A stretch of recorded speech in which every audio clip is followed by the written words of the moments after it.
불법 재판을 받으신 예수님의 모습을 보면서 오늘 우리가 은혜를 나누고자 합니다. 2013년도에 제가 아주 감동적인 설교를 한편 들었는데 존 파이퍼 목사님 존 파이퍼 목사님은 미국 베들레헴 교회 담임으로서 36년간 목회하시다가 2013년도 은퇴를 하셨는데 그 마지막 설교가 바로 번영 신학을 경계하라 했습니다. 현대를 살아가는 젊은 미국인들을 향해서 이렇게 설교를 합니다.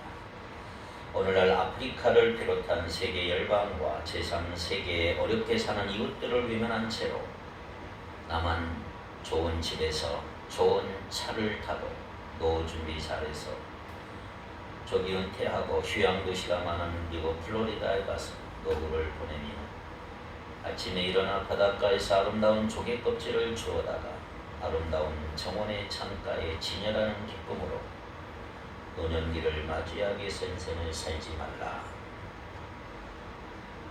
그는 그렇게 평생을 더 넓은 집, 더 좋은 차, 매사에 더 좋은 명품, 더 좋은 옷, 더 좋은 음식, 더 좋은 보양만 찾으며 살다가 하나님 앞에 가서 어느 날 세상에 무엇하고 왔느냐 질문을 받으며 저는 벤츠와 리무진을 타고 플로리다에 살면서 날마다 아침마다 예쁜 조각 껍질 주워다 모아다 왔습니다. 그렇게 말하는 젊은이들이 없기를 바란다. 이렇게 설교의 목소리를 높였습니다. 그런데 제가 그때 그 TV를 보면서 화면을 보면서 존 파이퍼 목사님의 설교를 경청하던 미국의 청년들의 그 눈에 눈물이 뚝뚝 흘리며 기도하는 간절히 기도하는 내가 과연 어떤 인생을 살 것인가 남은 인생을 어떻게 살 것인가 결단하면서 신앙의 의지를 불태우는 장면을 볼 수가 있었습니다. 겟세마네 동산에서 밤을 새워가며 새벽을 맞도록 기도하신 예수님께서는 그 다음날 새벽에 붙잡히셨습니다. 대제사장과 서기관과 장로들에게서 파송된 무리들이 와서 칼과 몽치를 가지고 예수를 붙잡아 결박하여 끌고 갔습니다. 여기 몽치란 몽둥이를 말합니다. 나무 몽둥이. 칼과 몽둥이를 들고 예수님을 붙잡으러 온 것입니다. 갑작스럽게 이를 당황한 베드로는 평소에 옆구리에 차고 다니던 칼을 빼서 대제사장의 종 말고의 오른쪽 귀를 내리쳤습니다. 그 귀에 잘려나가서 땅에 떨어지자 예수님께서는 그 귀를 만져서 고쳐주시며 요한복음 18장 11절에 이렇게 말씀하고 있습니다. 예수께서 베드로더러 이르시되 칼을 칼집에 꽂으라. 아버지께서 주신 잔을 내가 마시지 아니하겠느냐 하시니라. 이렇게 말씀하셨습니다. 그러니까 예수님은 그렇게 겟세마네 동산에서 붙잡히셨고 대제사장 가야바에게로 끌려갔습니다. 대제사장의 집들에는 대제사장들과 서기관들과 장로들이 다 모여 있었습니다. 그 현장에까지 멀찍이 가까이도 아니고 멀찍이 예수님을 뒤따라간 제자 베드로는 집을 지키는 아랫사람들의 사이에 끼어앉아 불을 쬐고 있었습니다. 아직 날이 밝지 않는 그 어둠침침한 새벽에 베드로는 그 새벽에 닭이 울기 전에 3번씩 예수님을 모른다고 부인하고 저주하고 배반했던 그런 안타까운 사실을 볼 수가 있습니다. 사람이 감당하기 힘든 것 중에 하나는 뭐냐 하면 배신이라고 할 수가 있습니다. 배신, 배반. 여러분 배신을 당해본 적 있나요? 역사에서도 로마의 왕 시저 황제 시저가 죽으면서 유명한 말이 있죠. 브루터스, 너마저 나를 배신하냐 이 말이. 그것이 이제까지 전해옵니다. 믿던 사람에게 배신을 당한다고 하는 것은 사람이 아주 힘든 어려운 감정이라고 할 수가 있습니다. 해주리라고 생각했는데 안 해주고 오히려 반대로 나갈 때 배신당한 기분이 들어서 마음이 씁쓸하지 않습니까? 그런 거야 내가 이해는 하지만 정말 믿었던 사람, 나와 아주 가깝게 지냈던 사람이 어느 날 갑자기 이상한 소리를 하거나 또는 나를 떠나거나 뒤통수를 치며 배신했을 때 그것은 견디기 힘든 것입니다. 밤에 잠을 더 잠 못 자고 자다가도 벌떡 깨고 악몽을 꾸고 사람이 아주 견디기 힘든 감정이 배신이라고 하는 것입니다. 별로 기대가 없던 사람이 배신하면 별 충격은 없어요. 그러나 내가 신뢰하고 믿고 함께 자라던 사람이 갑자기 배신한다면 그걸 어떻게 해결할 수 있을까? 세월이 지나면서 주님 안에 내가 용서할 수는 있지만 그 감정은 오래오래 남아있을 것입니다. 예수님은 누구보다도 가깝게 지냈던 제자들로부터 배신을 당하셨고 그 중에 한 명은 아예 예수님을 돈으로 팔아버리지 않습니까? 그런데 문제는 뭐냐 하면 예수님이 가룟 유다에게만 배신을 당한 게 아니고 전부에게 배신당했다는 사실. 전부 다 도망을 했어요. 가룟 유다와 베드로의 배신과 모든 제자들의 도망을 통한 배신을 당한 분이 주님이셨어요. 그런데 우리와 예수님이 다른 점이 하나 있어요. 그게 뭐냐 하면 예수님은 미리 알고 계셨다. 제자들이 다 나를 버리고 갈 것을 미리 아셨어요. 만약 누가 나를 배신할 것을 미리 알았다면 여러분 어떻겠습니까? 그 사람에게 말이 그냥 곱게 나갈까요? 보기도 껄끄럽고 만나서 얘기하는 것조차 쉽지 않을 것입니다. 그런데 예수님은 그런 사람들을 이미 다 아시고 발까지 시켜주시고 끝까지 숨기셨습니다. 첫 번째 예수님의 체포 장면을 한번 보십시오. 오늘 본문 43절부터 49절에 있는데 예수님은 드디어 체포되셨어요. 그런데 이런 체포의 현장에 주도적인 인물이 누구예요? 12명 중 한 명인 가룟 유다. 43, 44절을 한번 같이 읽겠습니다. 예수께서 말씀하실 때 곧 12 중에 하나인 유다가 왔는데 대제사장들과 서기관들과 장로들에게서 파송된 무리가 검과 뭉치를 가지고 그와 함께 하였더라. 예수를 파는 자가 이미 그들과 군으로 일자 이르되 내가 입맞추는 자가 그이니 그를 잡아 단단히 끌어가라 하였는지라. 예수님이 체포됐을 때 12 제자 중 하나였던 가룟 유다가 그렇게 가깝게 예수님과 함께 지냈음에 불구하고 주도 면밀하게 계획을 세우고 그것도 가장 앞장서서 행동하는 행동파가 된 것입니다. 그것도 사랑과 존경의 표시인 입맞춤의 인사를 이용해서 예수님을 찾도록 유도하지 않습니까? 자, 여기 보면 대제사장들과 서기관들과 장로들이 보인 그 무리와 같이 온다. 장로들이 보낸 무리와 같이 왔다 그랬어요. 왜냐하면 예수님의 능력을 잘 알고 있기 때문에 미리 군호를 짜서 자기가 입맞추는 자가 예수라고 알려주는 거죠. 밤이라 얼굴이 잘 안 보일 수가 있고 이 사람들은 예수님의 얼굴을 잘 모르기 때문인 것입니다. 그래서 가룟 유다가 와서 팔겠다고 했을 때 대제사장들이 얼마나 기뻤을까. 자기들은 헷갈릴 수도 있고 또 백성들이 분개하고 일어날 수 있기 때문에 가룟 유다가 팔겠다고 했을 때 대제사장들은 대단히 기뻤을 것입니다. 그래서 존경과 사랑의 입맞춤을 이용해서 결국은 예수님을 잡게 되는 것입니다. 자, 그렇다면 한번 생각해 보셔야 합니다. 왜 이렇게 됐을까요? 왜 가룟 유다가 12 제자 중에 한 명이었으면서도 불구하고 왜 이렇게 예수님을 파는 행동을 했을까? 3년이나 주님을 따라다니며 모든 기적과 모든 가르침을 다 경험했던 유다 아닙니까? 심지어 예수님이 제자들을 둘씩 보내서 나가면서 전도할 때 예수의 이름으로 병도 고치고 귀신도 쫓아내는 능력을 행하고 하나님의 나라의 복음을 선포한 사람도 이 가룟 유다예요.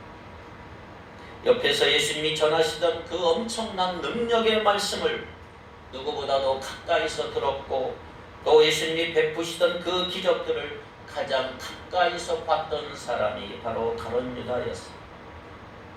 요한복음을 읽어보면 유다는 예수님의 일행에 재정 담당을 했던 사람, 재정을 담당할 정도로 핵심적인 인물인데 어떻게 예수님을 찾는데 앞장을 설 수가 있었을까?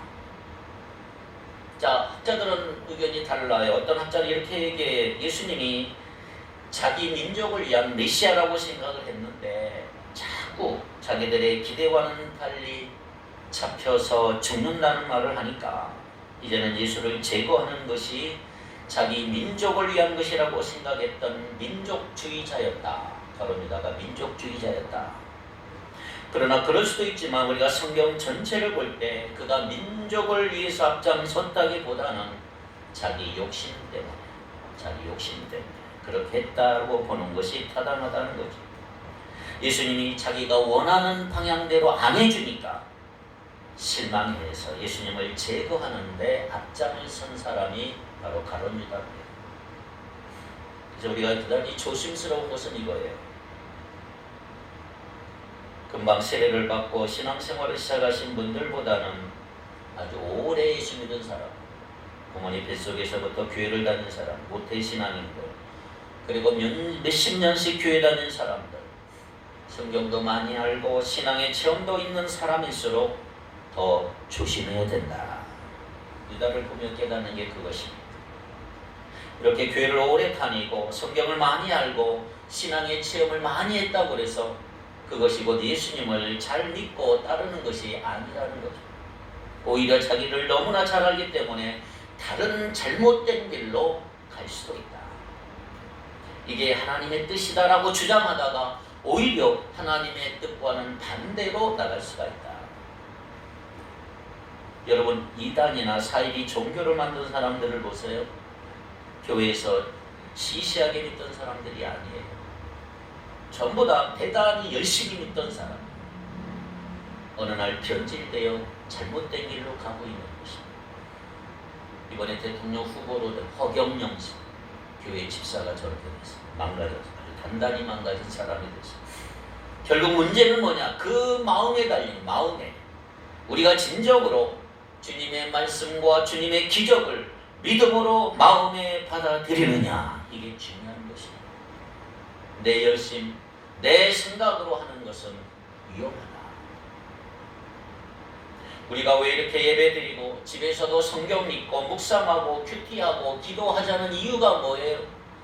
내 열심, 내 생각으로 하면 위험하기 때문에 그래요. 우리가 주님의 말씀을 가까이 하지 않고 주님과 기도로 교제하지 않는다면 여러분, 내가 교회 다닌다고 하면서도 신앙생활을 잘하고 있다는 착각에 빠질 수가 있단 말이죠. 우리는 주님의 뜻과 반대로 갈 수가 있는 거예요. 열심히 하는 사람일수록 이것이 주님의 뜻이라고 착각할 수가 있는 것입니다. 그래서 여러분, 일단 기도하고 말씀 있고 예배 드리는 것이 중요합니다. 그런데 그런 것들을 왜 하는가? 이게 더 중요해요. 왜 하는가? 왜 지금 예배 드릴까요? 내가 왜 기도하고 말씀을 읽고 왜 묵상을 해야 되나요? 그것은 성경 전체의 한 욕점, 핵심이 있어요. 가장 중요하다고 하는 것을 우리가 하기 때문에 그건 뭐예요? 하나님과의 잘 되기 위해서, 이웃과의 관계를 아름답게 해나가기 위해서 예배드리고 성경 읽고 묵상하는 거예요. 그런데 이렇게 매번 내가 하나님께 예배드리고 성경 읽고 묵상하고 큐티하고 기도하고 다 하는데 이상하게 관계가 점점 안 좋아진다면 어떻습니까? 특별히 하나님과의 관계가 좋다는 거 내가 어떻게 할 수 있을까요? 그것은 이웃과의 관계로 나올 수밖에 없는 것입니다. 하나님과의 관계가 좋다는 거, 믿음이 좋다는 거 어떻게 알아요? 다른 사람들과의 관계가 어떤지를 보면 그것을 알 수 있는 것입니다. 그렇기 때문에 활동 그 자체가 일단은 중요하지만 그것을 왜 하는가, 이게 더 중요합니다. 왜 하는가. 그렇습니다. 이렇게 내가 예배를 드리면 드릴수록 하나님을 더 사랑하고 함께 예배드리는 형제 자매들을 더 사랑하고 섬기는 방향으로 우리가 나갈 때 예배를 제대로 드리는 사람이다, 이 말이에요. 그런데 여러분, 예배 드리자마자 나가면서 큰 교회는 주차장이 크니까 주차장에서 작별하고 서로 싸우고 멱살 잡고 난리 난다는 거죠. 예배를 제대로 드린 게 아니란 말이에요. 왜 하는가? 내가 예배를 왜 하고 왜 기도하고 왜 헌금하고 왜 출석을 하는가? 가론 유다는 예수님과 3년을 함께 지냈고 기적도 행했고 수많은 기적을 보았고 말씀도 들었고 누구보다 더 열심히 활동을 했지만 중요한 게 주님과의 관계가 세워지지 않은 것이지. 자기 욕심과 탐심을 추구했고 다 자기 중심이기 때문에 결국은 배신자의 길로 가고 말았던 것입니다. 예수님은 그동안 성전에서 자신을 드러내고 계속 가르치셨어요. 그런데 그들은 예수님을 체포하지 않았던 이유는 뭐냐면 백성들이 들고 일어날까봐, 밀란이 일어날까봐 체포를 못하는 거예요.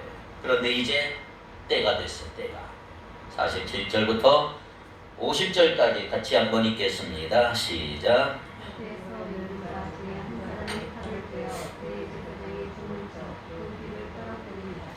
예수께서 우리에게 말씀하여 이르시되 너희가 강도를 잡는 것 같이 검과 몽치를 가지고 나를 잡으러 나왔느냐. 내가 날마다 너희와 함께 성전에 있으면서 가르쳤으되 너희가 나를 잡지 아니하였도다. 그러나 이는 성경을 이루려 함이니라 하시더라. 제자들이 다 예수를 버리고 도망하니라. 자, 지금 주님을 잡으러 온 사람들은 종교 지도자들로부터 보냄을 받아서 온 사람들이에요. 드디어 그들의 계획이 이루어지고 있는 거지. 그들은 예수님의 사역 초기부터 어떻게 하면 잡아 죽일까를 연구해온 사람들이에요. 그 중에 특별히 안식일 문제가 늘 걸리죠. 예수님은 꼭 안식일에 병자를 고쳤어요. 그리고 자기들보다 더 권세가 있고 많은 사람들이 따르니까 시기와 질투가 있었던 거죠. 예수님을 어떻게 하면 죽일까 호시탐탐 노리고 있었던 것입니다. 그런데 그 와중에 가룟 유다의 가담으로 이제 그들은 더 힘을 얻어서 예수님을 체포하기 위해서 이 사람들을 보낸 거예요. 이 사람들. 백성들이 못 보는 캄캄한 밤에 아무도 없을 때 중무장해서 칼과 몽둥이 같은 것을 가지고 다니. 분위기 보면 꼭 조폭 같지 않습니까? 칼과 몽둥이를. 48절에 보면 이런 얘기에서 너희가 강도를 잡는 것 같이 검과 몽치를 가지고 나왔느냐. 이런 사람들이 예수님께 왔다는 거 보면 여러분, 거룩해야 되는 종교 지도자들이 조직 폭력배와 같은 사람들을 거느리고 있다는 것이 얼마나 놀라운 일입니까? 깡패 같은 자들 평소에 늘 거느리고 있었다 이 말이에요. 자, 그렇다면 이 지도자들은 이름 있고 명성 있는 사람들이었지만 평소에 나쁜 짓을 많이 하고 있었다는 거죠. 예수님은 성전을 가리켜서 뭐라고 그래요? 성전은 만민이 기도하는 집이라 그랬어요. 그런데 너희는 강도의 소굴로 만들었다 그랬어요. 강도니까 강도짓 하는 것이고, 강도니까 강도나 들고 다니는 검과 몽치를 들고 다니는 거예요. 하나님을 제사하는 데 힘을 다해야 되는 대제사장들이 사람들을 폭력으로 자기의 유익을 위해 억누르는 일을 했다 이 말이죠. 그리고 이제는 자기의 권력에 방해가 되면 예수님을 없애기 위해 그들을 보내서 체포했던 것입니다. 자기의 악한 생각대로 이런 일들을 하고 있는 것입니다. 자, 그런데 놀라운 것은 뭐냐면 이 모든 것은 결국에 하나님의 계획 아래 다 이루어지고 있었다는 거죠. 결국 메시아 예수님으로 오신, 곧 구세주로 오신 예수님이 이제 고난을 받고 십자가에 달리시는 것이 인류를 구원하기 위한 하나님의 뜻이었고, 놀랍게도 사람들의 그 악함 속에서도 하나님의 선하신 뜻은 이루어지고 있었던 것입니다. 그렇습니다. 하나님은 악인도 사용하셔서 주님의 뜻을 이루시는 거예요. 악인도 쓰시는 거예요. 악인도, 악한 사람도 하나님은 하나님의 뜻을 위해 이루시는. 근데 이렇게 생각하면 안 됩니다. 악인들을 조종해서 악을 행하게 하시는 분은 아닙니다. 악한 사람이 자기의 생각에 의해서 악을 행하는데 놀랍게도 나중에 보니까 하나님의 뜻이 그 가운데서 이루어져 있다 이 말이에요. 우리가 이해할 수 없는 하나님의 신비한 영역이죠. 무슨 로봇처럼 미리 프로그램 해놓고 너는 이날 이때 이 시에 가서 악을 행하라 조종하는 게 아니에요.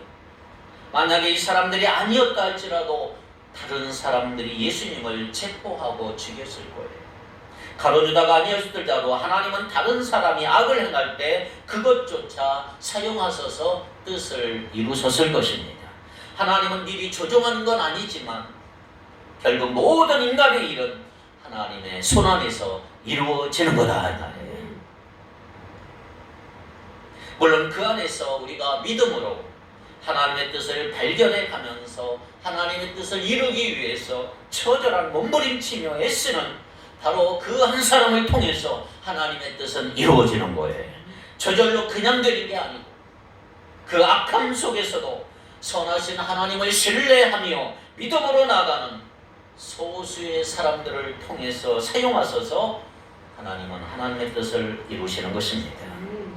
지금도 마찬가지예요. 이 세상에 보면 얼마나 악이 판을 칩니다. 악한 것들이 많고 불의와 불법이 판을 치고 난무해요. 도대체 하나님의 뜻이 어떻게 여기서 이루어질 수 있는가 하지만 그러나 놀랍게도 하나님이 찾으시는 그 한 사람, 그 한 사람을 통해서 하나님의 뜻은 이루어진다. 할렐루야. 그렇다면 우리 어떻게 살아야 될까요? 어떻게 살아야 돼요? 평소에 속 따르고 겉 따르게 살면 안 된다 이 말이에요.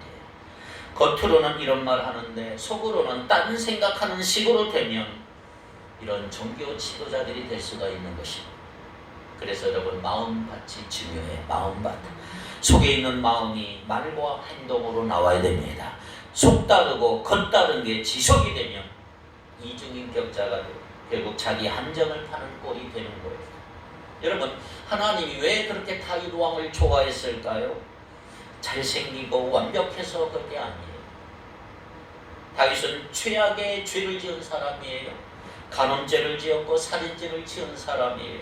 그럼에도 불구하고 하나님은 왜 그렇게 다윗을 좋아했을까요? 그것은 그의 마음이 솔직하고 정직했기 때문이에요. 겉다르고 속다르지 않고 늘 하나님 앞에서 속에 있는 마음 그대로가 나왔기 때문에 그렇습니다. 오늘 우리는 이런 깨끗한 마음밭 위에 칼과 몽치 같은 세상에서 힘쓰고 무력을 쓰는 게 아니고 주의 말씀과 기도로 무장되는 여러분 되기를 축복합니다. 마음 깨끗한 마음밭을 옥토로 갈고 거기에 자꾸 하나님의 말씀의 씨를 뿌릴 때 거기에 귀한 열매가 맺는다 이 말이죠. 두 번째, 모든 제자가 도망하는 장면을 보세요. 50절로 52절. 예수님이 이미 14장 27절에 예언하신 것 같이 모든 제자들이 다 도망을 갔어. 베드로는 자기가 죽을지언정 주님은 절대로 버리지 않겠다고 호언장담을 했고 다른 10명도 똑같은 얘기를 했는데 결국은 다 도망가고 말았어. 자, 그런데 여기 아주 재밌는 얘기가 하나 이상해요. 이상한 얘기가 하나 나와요. 51절, 52절 다 같이 한번 읽어봅니다. 시작.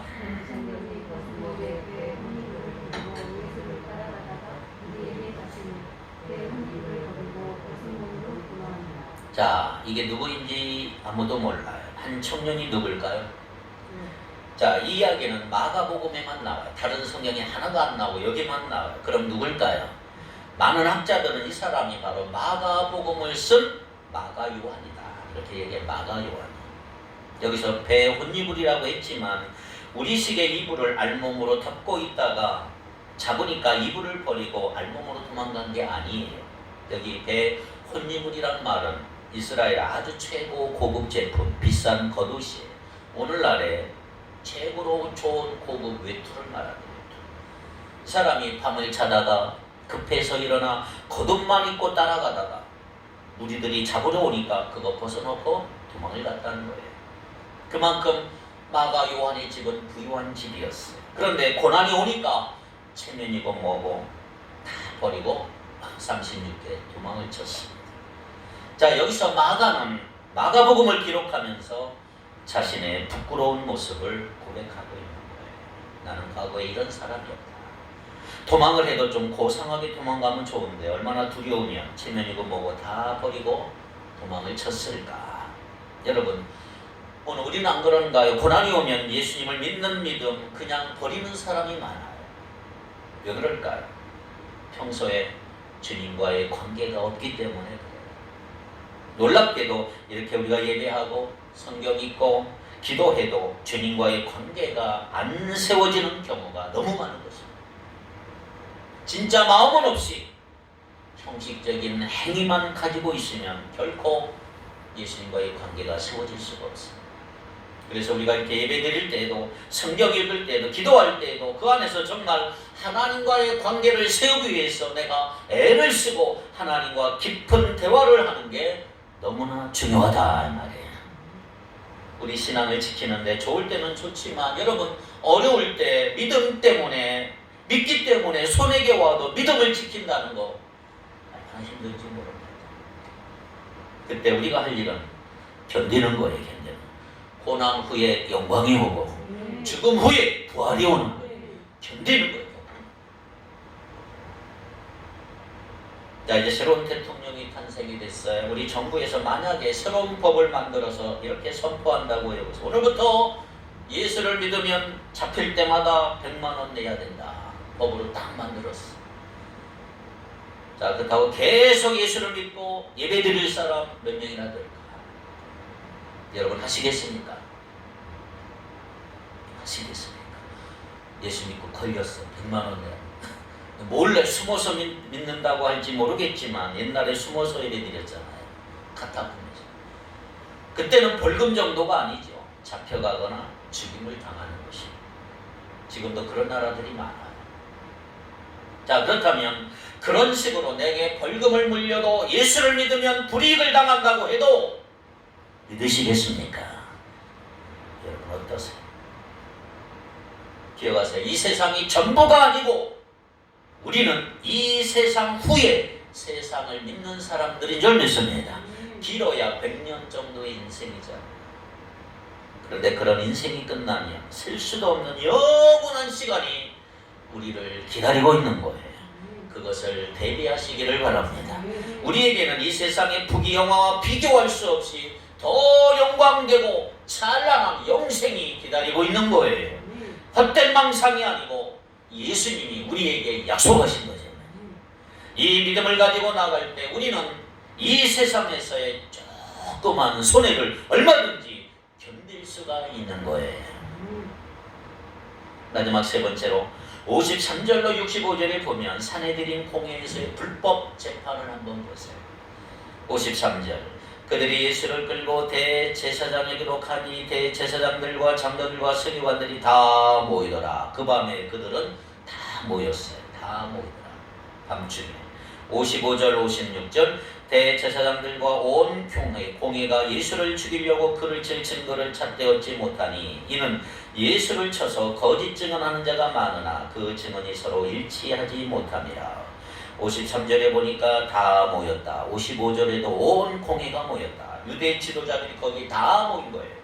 그런데 그렇게 그들이 신봉하던 그들의 율법과 특별히 공회에 대한 법에 의하면 심야의 밤에 이렇게 모여서 재판을 하는 건 완전한 불법이에요. 완전한 불법. 예수님이 불법을 행한다고 돌로 쳐 죽이려고 했던 그들이 지금 자기들이 불법을 행하고 있는 거예요. 그들은 이 법을 다 알아요. 그러나 지금 이 예수를 처치해 버릴 절호의 기회이기 때문에 불법임을 알면서도 재판을 강행하고 있는 거예요. 그러니까 처음부터 예수님은 잡히실 때에도 불법 불이하게 체포된 것이고 법적으로 아주 불법적인 절차를 통해서 정당한 대우를 받지 못한 채 신문을 당하게 된 것입니다. 완전 재판 자체가 불법인 것입니다. 우리 한국은 이제 매 선진화가 됐어요. 요즘은 덜하지만 몇 년 전까지만 해도 국회에서 법안을 날치기 통과할 때 싸우고 난리가 났어요. 그런 모습이 여러분 좋아 보입니까? 그것은 그래도 자기가 원하는, 자기 정당이 원하는 그런 법안을 통과시키겠다고 하는 것인데 오늘 이 법안, 이 법정은 사람을 죽이려고 하는, 사람을 죽이려고 하는. 근데 문제는 오늘 이런 모습이 우리에게 있는가? 무엇이 옳은지 다 알면서도 옳지 않은 것 하는 경우가 얼마나 많은가 이 말이에요. 평소에 교통법규 안 지키는 거 뭐 작은 것일 수 있지만 하나님의 뜻이 뭔지를 알아도 그렇게 하지 않는 경우들이 우리에게만 있지 않습니까? 무엇이 하나님을 기쁘시게 하는지 알잖아요. 그런데 우리의 상황이 주님의 뜻대로 하지 못할 때가 있단 말이에요. 그러면서 상황 때문에 그렇다 합리화를 시키는 그 심리가 우리 안에 너무 많은 것입니다. 상황이 이렇게 힘든데 무슨 예배를 드리냐? 상황이 이렇게 좋지 않은데 무슨 예배를 드리냐? 무슨 기도를 하고 무슨 예배를 드리고 나는 너무 바쁘니까 주님의 일은 다음에 할 거라. 이처럼 도적 재판을 연 유대의 종교 지도자들은 눈에 불을 켜고 예수님을 잡아 죽일 증거를 찾고 있다. 많은 증거들을 내놓았지만 서로 일치가 안 돼요. 왜? 다 거짓말이니까. 거짓말의 특징은 서로 일치가 안 되는 거예요. 거짓 증인들을 내세우지만 서로의 증인도 잘 맞지 않아요. 근데 놀라운 것이 있어요. 예수님은 아무 말씀도 안 했던 거예요. 아무 말씀. 60절 61절 대제사장이 가운데 일어서서 예수께 물어 이르되 너는 아무 대답도 없느냐? 이 사람들이 너를 치는 증거가 어떠하냐 하되 침묵하고 아무 대답도 아니하시거늘. 자기들이 만들어낸 말이기 때문에 서로 증언이 맞지를 않아요. 많은 사람들이 자신을 죽이기 위해서 거짓으로 증언하고 있는 그 순간에도 예수님은 아무 말씀도 하지 않으셨습니다. 왜요? 왜 말씀 안 하셨을까? 너무나 유치하고 속보이는 행위를 하고 있는 거예요. 무슨 말을 해도 그들에게는 말이 통하지 않을 것을 아시는 것입니다. 그리고 무엇보다 이제 하나님의 뜻이 이루어질 것을 아시기 때문에 그렇습니다. 여러분, 우리는 남들이 나를 몰라줄 때가 있잖아요. 왜 나의 진심을 저렇게 몰라줄까? 오해하고 나를 멀리할 때가 있어. 그래서 찾아가 대화를 해보려고 하지만 대화를 해볼수록 더 꼬이지 않습니까? 그럴 때 우리 할 일은 뭐냐? 하나님을 더 의지하고 하나님 앞에 무릎 꿇고 나가는 거예요. 하나님과 뚫리면 관계도 뚫린다. 하나님과의 관계가 먼저 되면 사람과의 관계도 이루어지는 거예요. 그런데 사람들이 지금 혹시 나를 몰라주고 오히려 공격하고 내 진심을 몰라준다 할지라도 너무 실망하거나 너무 좌절할 필요는 없어요. 왜? 하나님은 아시니까. 하나님 앞에서 내가 정직하기만 한다면 하나님은 저게 아닌 것을 아시니까. 그게 이때 예수님의 심정이 아니었을까. 막 나를 고발하고 이런저런 죄를 지었다고 고백하는데 막 고발하는데 예수님은 이렇게 지금 기도하고 계신 거예요. 아버지 아시지요. 하나님은 다 아시지요. 내가 잘못한 게 아니라면 내가 제대로 했고 진리를 행했다면 언젠가 주님께서 그것을 드러나게 해주시고 심판주이신 하나님이 다 갚아주실 줄 믿습니다. 그런데 이렇게 증인들의 거짓 증언이 제대로 먹혀 들어가지 않으니까 대제사장은 머리를 써서 아주 비열한 방법을 하나 씁니다. 증인들의 말에도 대답을 안 하고 결정적으로 뭐라고 하느냐 하면 내가 찬송받을 네 아들 그리스도냐? 이 말은 내가 그리스도냐? 내가 우리 민족이 기다리는 그 구원자냐? 이 말이에요. 예수님은 여기에 대해서도 말할 필요가 없었어요. 그냥 침묵하신 것처럼 그냥 아무 말씀 안 하셔도 돼요. 그런데 불리한 줄 아시면서 이때 대답을 하십니다. 62절 시작. 예수께서 이르시되 내가 그니라. 인자가 권능자의 우편에 앉은 것과 하늘 구름을 타고 오는 것을 너희가 보리라 하시니. 아멘. 자, 불리할 것을 아시면서 왜 이렇게 대답하셨을까요? 이제는 숨길 필요가 없다 이 말이에요. 드디어 주님의 때가 이른 거예요. 이전에 병을 고치거나 귀신을 쫓아내신 다음에 야 내가 한 거 말하지 말라고 막 그랬어. 이전에 그런데 드러내신 때가 되었기 때문이고 구원을 이루실 때가 드디어 된 거예요. 결국 예수님은 이 대답 때문에 죽음을 당하시죠. 그런데 보세요. 사형을 받아야 될 명백한 증거가 하나도 없어. 자신이 한 자백 한마디에 십자가형을 선고받잖아요. 사실 그들은 자백으로 그렇게 할 수가 없는 거예요. 그런데 신성 모독으로 몰아가는 거예요. 죽이려고. 63, 64 대제사장이 자기 옷을 찢으며 이르되 우리가 어찌 더 증인을 요구하리요? 그 신성모독하는 말을 너희가 들었도다. 너희는 어떻게 생각하느냐 하니 그들이 다 예수를 사형에 해당한 자로 정죄하고. 예수님 이때도 가만히 계셨으면 됐었을 텐데, 그러나 우리가 여기 알 수 있는 것은 예수님은 자신의 안락함이나 성공에는 전혀 관심이 없으시고 오직 하나님 아버지를 기쁘시게 하고 순종해서 하나님의 뜻을 이루는, 그래서 인류를 구원하는 데만 집중하고 계신 것입니다. 그렇습니다. 예수님의 눈은 세상에 있지 않아요. 예수님의 눈은 하나님의 영광과 하나님의 나라에 있는 거예요. 그래서 얻어맞고 침뱉음을 당해도 모욕감을 당해도 참을 수 있는 거예요. 참을 수 있는. 65절 보세요. 어떤 사람은 그에게 침을 뱉으며 그의 얼굴을 가리고 주먹으로 치며 이르되 선지자 노릇을 하라 하고 하인들은 손바닥으로 치더라. 눈을 안 보이게 가려놓고 따귀를 때리고 주먹으로 치고 야 누가 쳤는지 맞춰봐라. 놀려대는. 제가 예수님 같은 능력이 있었다면 나를 때린 사람의 이름 탁 대면서 너 아무개! 내 돈 며칠에 너 나쁜 짓 해. 너 간음죄 범해. 거기서 돈을 훔쳤지. 이러면 그 사람이 도망갑니다. 그런데 예수님은 아무 말 안 하시고 그냥 잊으셨어요. 안 짓었어요. 왜? 때가 되었기 때문이죠. 그들도 불쌍한 사람이고 그들조차도 구원받아야 될 사람임을 아셨기 때문에. 보통 사람들은 자기의 성공과 편안한 생활에 엄청난 관심이 있어요. 지금도 삶을 편리하고 편안하게 해준 것들이 얼마나 쏟아져 나옵니까? 왜 사람들이 그렇게 복권에 미쳐 매달릴까요? 왜 사람들은 돈을 벌기 위해 남을 죽이기까지 할까요? 왜 우리가 매일 열심히 일하며 이렇게 돈을 벌까요? 어떻게 보면 모든 것이 다 자신의 편안한 삶을 위한 것이 아닐까요? 그러나 예수님은 자신의 편안함보다 하나님 아버지의 뜻을 따르는 것에 집중하고 있었다 이 말이에요. 자신을 죽이려고 하는 자들까지도 용서하신 이 주님을 믿고 따르는 자라면 나를 괴롭히는 사람도 바로 그 사람으로 용서할 수 있을 거라 이 말이에요. 왜? 그분이 내 안에 계시기 때문이죠. 어려움을 당해도 참을 수가 있어. 우리의 삶은 여기서 끝나는 게 아니기 때문에 우리는 예수님의 소망을 가진 자들이기 때문에 그래요. 그래서 여러분 혹시 좀 불편하게 산다 할지라도 너무 실망하지 마세요.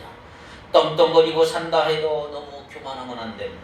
오직 하나님의 영광과 그의 나라를 구하며 살아가시기를 바랍니다. 물론 이 땅에 사는 동안 이 땅에 우리를 보내신 하나님의 뜻을 이루기 위해 우리는 열심히 살아야 합니다. 그런데 이 세상의 기준이 우리를 지배하면 안 돼요. 오직 하나님의 나라와 의를 먼저 구하는 삶을 사시기를 축복합니다. 바로 이런 삶을 바로 우리 예수님이 사신 거예요.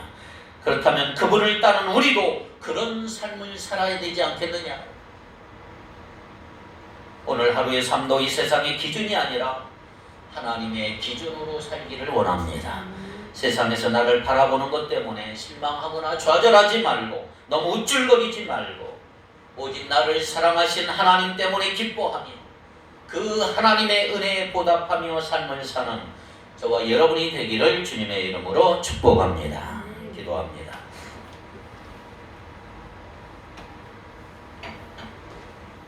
거룩하신 하나님, 자기의 욕심 때문에 스승인 예수님을 팔아버렸던 가룟 유다의 모습이 우리 안에 존재하고 있음을 고백합니다. 주님 없이 내 열심으로 내 생각으로 너무 많은 일들을 해왔습니다. 주님 더 낮추게 하시고 낮아지게 하시고 주님 나라를 위해 값지게 쓰임받는 우리 모두가 되기를 원합니다. 더 솔직하고 더 정직하게 하시고 주님과의 관계가 깊어지도록 은혜 내려 주옵소서. 헛된 망상 깨부숴 주시고 고난 후의 영광을 바라보며 죽음 후의 부활을 믿는 믿음을 허락해 주시기를 원합니다. 주님 뜻대로 이루어짐을 믿으며 주님을 기쁘시게 하고 순종하며 살아가도록 하나님의 나라와 의를 구하며 살아가도록 복을 내려 주시옵소서. 예수님의 이름으로 기도하옵나이다. 아멘.